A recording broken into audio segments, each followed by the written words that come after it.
In this series, I like to review video game guns and then rank them based on their overall design and attention to detail. For this video, we're taking another look at the guns from Fallout London. In part 1, I covered all the handguns, so if you haven't seen it, then please, make sure to watch it right after this one. But now, it's time to examine the shotguns and the submachine guns. Let's see how well these guns can hold up against the scrutiny test. Let's start with the shotguns. First is the combat shotgun. Don't worry, it's not the combat shotgun from Fallout 4. This one is even weirder. It takes some inspiration from the Winchester 1897, which is pretty cool. But what really sets this gun apart is that it's a revolving pump-action shotgun. Yeah, it's a revolver and a pump action at the same time. And obviously, that whole mechanism is completely unnecessary. You don't need something to manually rotate the cylinder. On a revolver, the cylinder rotates as the hammer is being pulled. There's no need to throw in another mechanism to make it work. Doing so just makes the gun needlessly complicated. So it's like they're trying to reinvent the wheel gun here. I mean, this design might technically be possible, but nothing like this exists, and for good reason, because it's completely pointless and redundant. Well, I did find this picture of a supposed pump-action revolver, but really, some crackhead just welded the front end of a pump-action onto a revolver, so this pump doesn't actually do anything. Even if we assume this gun works, well, there's nothing holding the shells in place, so in reality, these shells would easily fall out by themselves. That's the same problem we had with the Crude revolver from earlier. It's kinda funny that it happened twice. To make matters even worse, this cylinder isn't properly animated. After firing, the cylinder automatically spins counterclockwise. Then when you pump it, it spins clockwise. It spins past the barrel too, then it goes back in the opposite direction to correct itself. My goodness, this is probably the worst cylinder animation in all of gaming. It shouldn't be automatically spinning after firing anyway. That's not how revolvers work. They don't spin after the trigger is pulled. They spin as the trigger is being pulled. Or in the case of a single action, the cylinder only rotates when you pull the hammer. So I suppose with this weird pump revolver, the cylinder would spin as the pump is being pumped.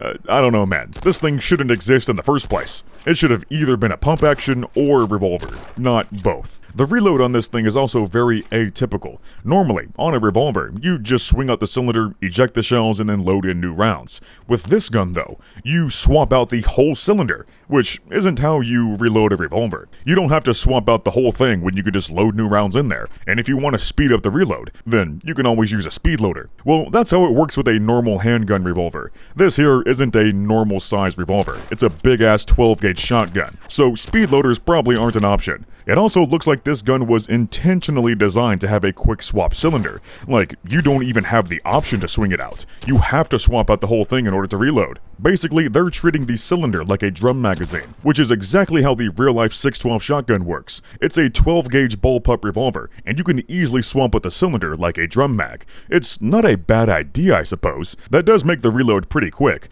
but at that point, you might as well just make it use a drum mag. That would be a lot more convenient. You could easily swap between regular mags and drums whenever you want. Even a basic box magazine would hold more than 6. But with these revolver shotguns, you only get a measly 6-shot cylinder.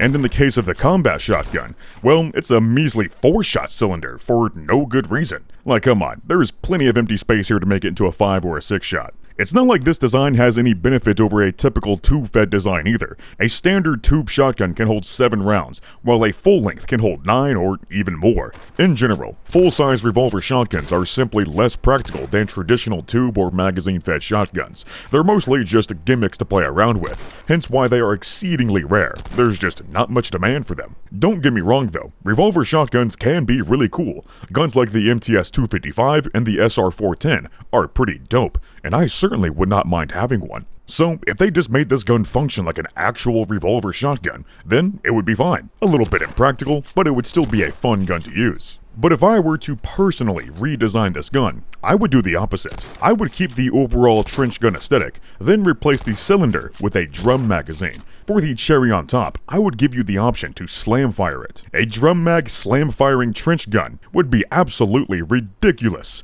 and super fun to use too.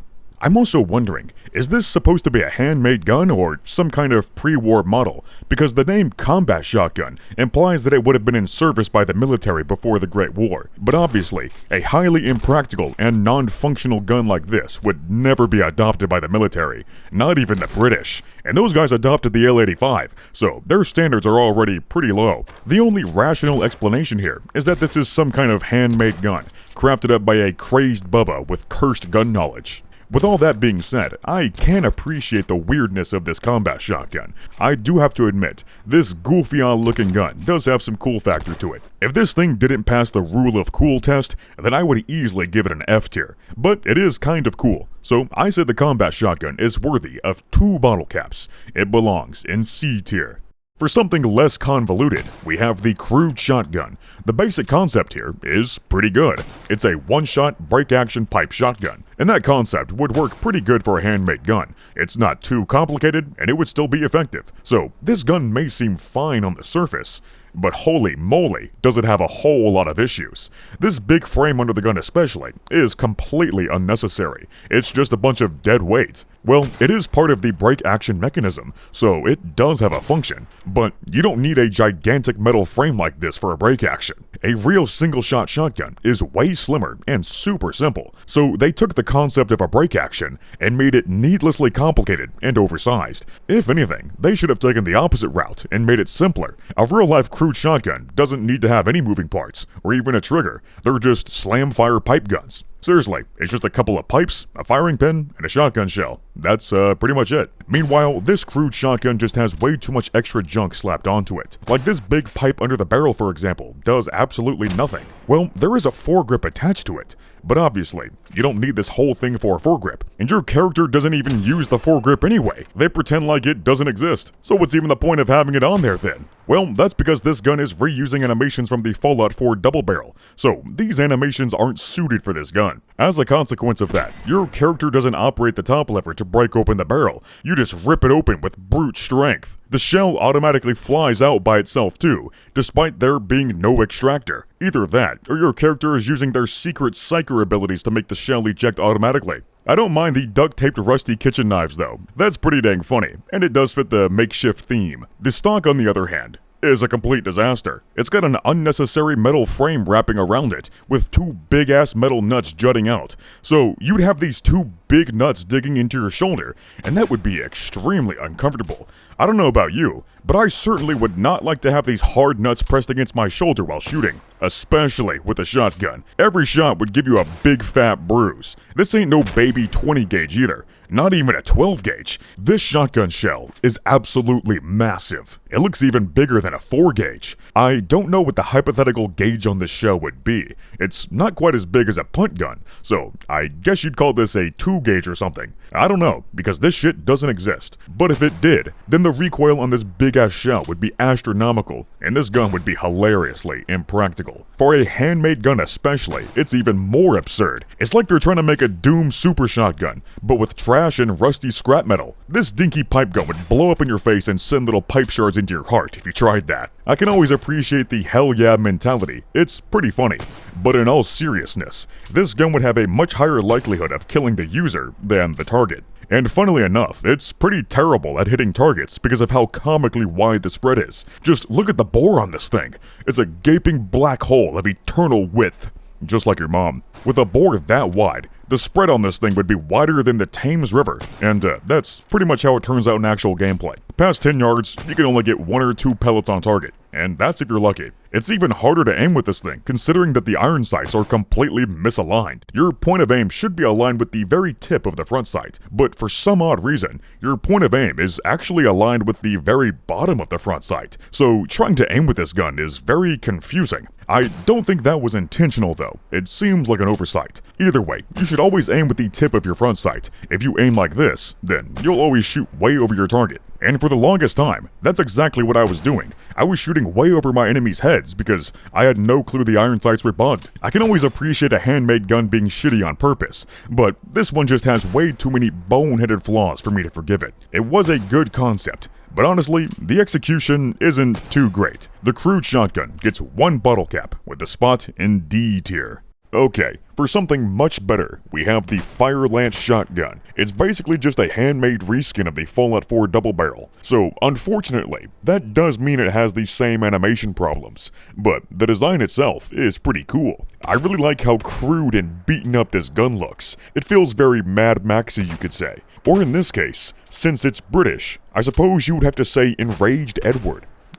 Anyway, when it comes to the design, well, I don't see a reason for a big metal sheet covering the barrel. It does flare out, so I guess that could act as a bootleg bullet shield. That seems like a good idea. However, this shield really isn't big enough to be that effective. So you have two options. Either you make the shield bigger, or you just take it off entirely. I can really dig the bicycle stock though. That's pretty funny, and it probably wouldn't be too bad of a stock either. Definitely a lot more comfortable than a shovel, that's for sure. The duct tape crowbar bayonet is also a nice touch. However, it's placed in the worst position possible. Your hand clips right through it. That doesn't seem very user-friendly, to have to impale your hand with a crowbar in order to use this shotgun. That's like some Assassin's Creed finger sacrifice type shit. So they should probably move this crowbar further up. Overall though, this gun ain't too bad. It just needs a few tweaks and it'd be a solid design.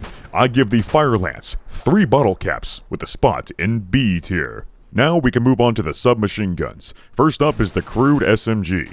Much like the Crude revolver from earlier, this one is a handmade hunk of junk. I do like the overall aesthetic here, but I also feel like there's way too much bloated nonsense tacked on. Handmade guns don't need to have this much extra junk slapped on there. They're supposed to be as simple as possible. The split barrel shroud looks pretty silly, and I don't see why you'd split your barrel shroud in half. The purpose of a barrel shroud is to protect your hand from the hot-ass barrel, but this gap in the shroud is in the exact spot where you place your hand, so 2 of your fingers here are getting absolutely cooked. Of course, you could always move your hand back to compensate, but this gun is reusing animations from the Fallout 4 combat rifle, so the grip animation isn't suited for the gun. Either way, this barrel shroud should be one whole piece, and the forearm below it should be removed. The frame holding the forearm in place could be removed entirely too. Again, it's just not necessary. To be fair, the short barrel attachment does get rid of all this nonsense, so the short barrel is perfectly fine. It's only the longer ones that have all the useless stuff added on top. However, there's still some stuff that needs to be deleted. I'm not sure what this thing above the barrel is supposed to be.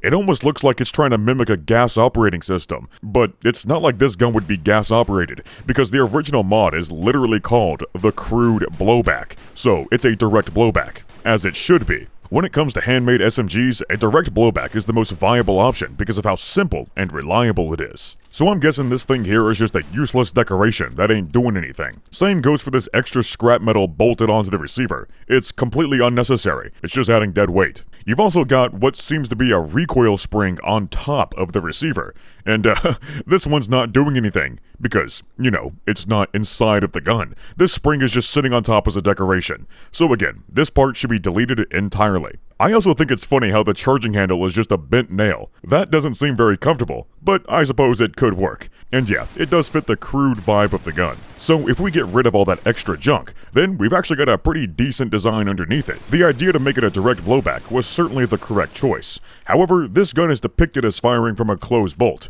and there's nothing wrong with closed bolt firearms, but for handmade guns specifically, an open bolt design is much easier to make. But even if we fix all of that, well, there's still more problems with this gun. It says it's chambered for 32 ACP, but this magazine is way too wide for a 32. It looks like it's suited for a 30 carbine. It would make much more sense to have this gun chambered in a low-pressure pistol cartridge like 32 though, so the bullet can stay the same. The magazine just needs to be slimmed down to fit the cartridge. The capacity needs to be adjusted as well, because it says it holds 40 rounds, but this magazine ain't quite long enough for 40. It looks like a standard length 30-round magazine to me. Same goes for the drum mag. There is no way this thing holds 100 rounds. 50 or 60 would be much more reasonable. It's even more baffling when you rechamber it for 303. The capacity remains the same, and nothing about the gun visually changes. The magazine and the receiver stay the same size despite shooting a way bigger cartridge. I wouldn't trust a dinky pipe gun to shoot 303 anyway, so honestly, this conversion should be deleted entirely. Even if we keep it in 32, this barrel is not suited for a 32 caliber. The bore is freaking huge. It looks like it would be shooting a 50 cal, or even a 12 gauge. And that's a pretty big problem. You see, if the bore is much bigger than the bullet, then that's going to make it lose all pressure, velocity, and accuracy. So this bullet would just flop out the barrel like a rock. This bore definitely needs to be downsized to fit the bullet properly. It's also pretty interesting to see that it's a smooth bore with no rifling. Normally, you would only see a smooth bore on a shotgun. Everything else that shoots regular bullets utilizes rifling to make the bullet spin, and making the bullet spin will make it more stable in flight, thus leading to higher accuracy and velocity. But for a handmade gun in particular, well, a smooth bore actually checks out. Handmade guns are supposed to be as simple as possible after all, but adding in rifling is kind of complicated, so it's completely optional.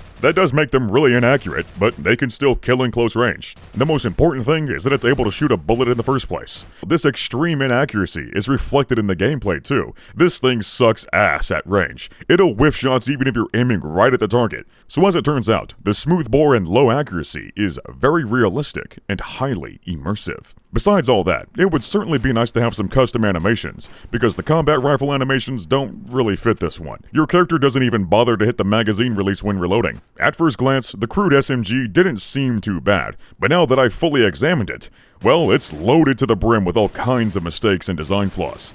Dare I say, it's on the same level as Bethesda's gun design. And funnily enough, that's because it was designed by Bethesda. You see, the Crude Revolver, the Crude Shotgun, and the Crude SMG were all the original concepts for the Fallout 4 pipe guns, but unfortunately, they got scrapped and replaced by the versions we know today. I don't know how they managed to downgrade from already bad designs, but Bethesda always finds a way to outdo themselves. Of course, no hate to the mod author for simply bringing these concepts to life. He simply just copied the concept art as is. At the very best, I can offer up one bottle cap and a spot in the D tier. The only thing saving it from F tier is that it looks better than the Fallout 4 pipe gun. Now for a much better handmade gun, we have the Ramshackle SMG, or that's the funny British name for it. The original name for this mod is the Uzi. Most of the gun is based on the M1A1 Thompson, while the folding stock is ripped from an Uzi, and the barrel shroud is from a Tech 9. It's a pretty silly and cursed design, but you know what? I can't even hate on it. It's so stupid and ugly that I actually love it. And I can totally see some hooligans slapping together a bunch of random parts to make this amalgamation. It would certainly work too. Like I said, most of the gun is just an M1 Thompson. It's only the 2 bits of furniture that are ripped from other guns. I guess you couldn't call this a handmade gun then. It's more like they just reuse parts to make something new. But at the same time, the charging handle is completely different, and it's on the left side instead of the right, which is not historically accurate. Don't worry though, the ejection port is still on the right side, so the casings don't fly in your face. I can't say this is necessarily an issue though, because this isn't an original Thompson receiver. The markings don't say Thompson, it says Uzi, so that implies this part is custom made. So you know what, I'll let the weird charging handle slide. However, I don't think this gun should be a closed bolt. No matter what, this Thompson base design should be an open bolt. The magazine capacity is also completely wrong. It just defies basic geometry. It comes with a 20-round Thompson mag, and yet you can shove 30 rounds in there. Besides those couple mistakes, the Uzi is a pretty solid design. I also really love the attachments on this thing. You can mount a flashlight with zip ties, or screw on a water bottle and use it as a suppressor. Now that is pretty damn funny. And in case you're wondering, yes, this would work. A plastic bottle can be used to suppress a firearm, provided that you tape it together and stuff it full of something. If you do that, then yeah, it'll certainly suppress the firearm by quite a few decibels. It's still not quite as effective as a legit suppressor, but it does work. For one shot, that is. After the first shot, the bottle would blow up. But of course, it doesn't actually do that in-game because there's no durability mechanic. So in reality, making a water bottle suppressor for a machine gun is kinda pointless, and I would strongly advise against it. Chances are, the ATF would find a way to say it's illegal. Then they would raid your townhouse and shoot your English bulldog. Anyway, you can also tape 2 mags together to make a dual mag. However, there is no animation to reflect that. Your character always pulls out a new magazine instead of simply flipping it over. It would have been a lot cooler if there were animations to reflect the dual mag. But to top it all off, you can attach a rail system with the red dot to make the ultimate Bubba build. God dang. This thing is cursed. It's cursed, but I love it. The Uzi is genuinely pretty solid. It only has a couple mistakes, so I say it's worthy of 4 bottle caps. And of course, I also have to put this thing in meme tier. The Uzi is one gigantic meme, and I love it. Next we have the Box SMG. And I think they took the name a little bit too literally. It's not a very creative design either. It's just a basic reskin of the Fallout 4 SMG with the same animations. So already, it's doomed to fail, because it's plagued by all the issues from the Fallout 4 SMG. The only difference here is that they changed the receiver into a bulky box made of scrap metal, and there's also this thick shroud around the barrel. As a result, it looks like something a kindergartner would draw. To be fair, there are some examples of very boxy looking handmade guns, but this one is just comically rectangular. And yeah, handmade guns don't have to be pretty, they can be straight up ugly, but they have to be ugly in a good way. You know, like hot ugly. But this gun is just plain ugly no matter how you slice it. I really don't see a reason for it to have this much bulk on it either. It's just a whole bunch of dead weight. To make matters worse, there's no sights whatsoever, so you just gotta spray and pray. Honestly, I feel like this gun could be deleted entirely, and nothing of value would be lost. We've already got the Crude SMG and the Tamakuzi. This one is another handmade Tommy, but it's worse in every way possible, so it's completely redundant. I should also mention, it is a little odd for them to have two handmade Tommies in the first place, seeing as we're in London. Of course, the Brits did receive some Tommy guns in World War II, but it was used in a very limited capacity. With this setting, it would be a lot more fitting for the handmade guns to look more British. You know, they could base their design off the Sten or possibly even the Ludi. The Ludi especially would have been a pretty neat historical reference, but we ended up getting the box SMG instead. I don't mean to dog on the mod authors here for giving us free content, but I also have to be honest and fair on the ratings here. Like I said, I'm rating these guns as if this were an official Fallout game. And this gun looks like something that came right out of Bethesda's playbook. So in the end, the box SMG gets a whopping 0 bottle caps, along with a big fat F-tier placement. It truly is the stinkiest SMG in all of London. Okay, let's cleanse our eyes with the 9mm SMG. Oi bruv, it's a tube, isn't it? Why yes. Yes it is. This may look like another hooligan pipe gun, but no, this is the classic British Sten gun. For anyone wondering, the reason why so many of these old British guns are so cheap and crude is because of logistics. During World War II, they weren't exactly swimming in money, so they needed to scale back on all the expensive guns. As it turns out, it's more effective to arm 1,000 soldiers with a bunch of pipe guns than it is to arm 100 soldiers with bougie Lanchesters. As expected, the modeling here is on point. It looks like a very faithful recreation of the Sten. I really appreciate how this one fires from an open bolt. That's a very important detail that a lot of these other guns have missed so far. However, the animation in third person is kind of bugged. The bolt doesn't travel all the way to load and strike the cartridge, and the reciprocating motion looks weirdly bouncy. There's also no rounds depicted in the magazine at all, so it looks like your character is shooting this gun with pure imagination. I also have to mention, the AK style reload is kind of sus.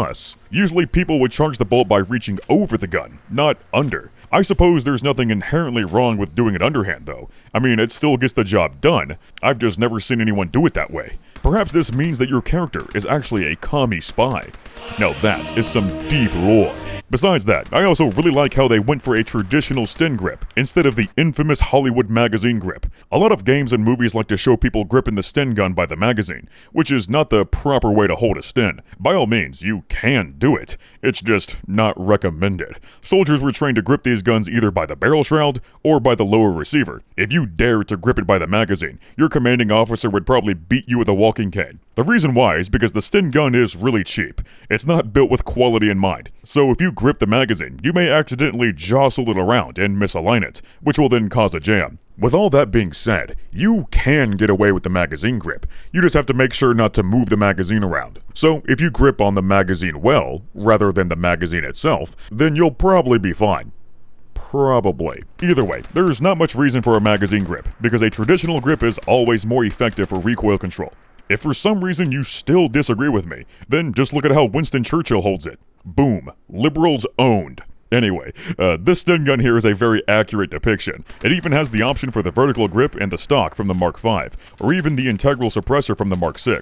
The only other discrepancy I could find is that this magazine holds 30 rounds instead of 32. 30 rounds is the standard for most guns these days, but for the Sten specifically, the standard magazine actually holds 32 rounds. Overall though, this Sten gun is pretty darn good. It only has a few minor issues that aren't very noticeable, so I'll only deduct a fraction of a bottle cap. The Sten gun is worthy of 4.5 bottle caps. I really wish I could have put this one in S tier, but it's not perfect, so if I'm being fair, I have to keep it in the A tier for now.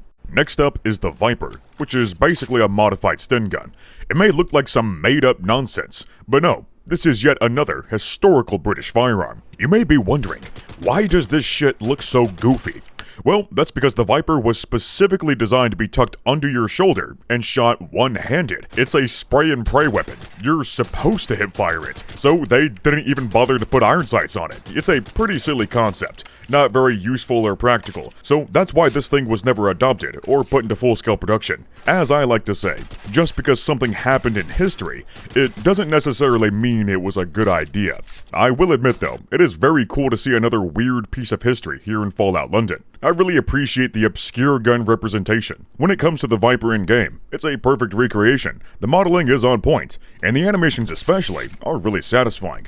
As expected, your character holds it with one hand, and when you try to aim down sights, well, there are no sights, so you just pull a Fallout 3 and zoom in while hip firing. It's got custom third-person animations too, so you can see that your character does indeed hold it under their shoulder. But now you can see another reason why this gun never got adopted. You just look really silly standing stiff like that, doing nothing with your offhand. It gives off, mom I threw up kind of vibes. It is very historically accurate though, so there's nothing wrong here. The only thing wrong with the Viper is that it's chambered for 32 ACP, when in reality, it's using 9mm. And weirdly enough, the Viper has a 20-round magazine, but in-game, it holds 32 rounds, which is way too much. That's how much the Sten gun should hold. At least with the Sten gun, you can always underload the magazine to 30 rounds. But with this one, well, you can't load 32 rounds into a 20-round magazine. That just breaks the laws of reality. I'm pretty sure those are the only two mistakes with this gun. They could be very easily fixed too. So overall, the Viper is pretty dang good. I give it 4 bottle caps and a spot in the A tier. Now let's look at the Sten's younger brother, the Sterling. Man, this thing looks like it got mugged in a dark alleyway in downtown London. Yeah, it's pretty clear that this Sterling has been bubbled up a little bit. The pistol grip has been replaced with a crude wooden grip that was simply wrapped on there. The stock has been replaced too. I'm not sure if this was custom crafted or if it was ripped from a different gun, but that definitely ain't no Sterling stock on there. They also wrapped some random stuff on it too, because as we all know, if you wrap your gun with random stuff, it looks more apocalyptic. Of course, I do like the aesthetic here. It's got a cool post-apocalyptic vibe to it, so it fits pretty good into Fallout. This does take place 150 years after the Great War after all, so it would be pretty common to see guns with replacement parts. If anything, more guns in Fallout should look like this one. Basically, just take a pre-war gun, wear it down, put a few replacement parts on there, and boom, you got yourself a cool looking Fallout gun. So for the visuals, I think it's awesome. There's no problem there. But what I do have a problem with is how Lucy is holding it. She's gripping the gun by the magazine, which is not the correct way to hold a Sterling. No wait, that was from the Fallout show. Whoops. It's pretty funny to see that mistake here on this mod too. It is a very common trope after all, so I'm not surprised. You see, when I first called out the magazine grip, a lot of people tried to correct me. They told me I was completely wrong, and that the magazine grip was actually the proper way to hold a Sterling. But that's just a bunch of Hollywood propaganda. As I explained earlier with the Sten, a magazine grip is not proper. A traditional grip is always better, and that's exactly how soldiers were trained to shoot these guns. The Sterling is basically just an upgraded Sten, so it has the same manual of arms. I mean, you can still do a magazine grip if you want, I'm just saying, it's not optimal. So besides the magazine grip, I do like this Sterling. I'm pretty sure that's the only problem with it. So I say the Sterling is worthy of 4 bottle caps. It gets a spot in A tier. Finally, another classic submachine gun we have is the SAS's favorite. Of course, I'm talking about the legendary MP5.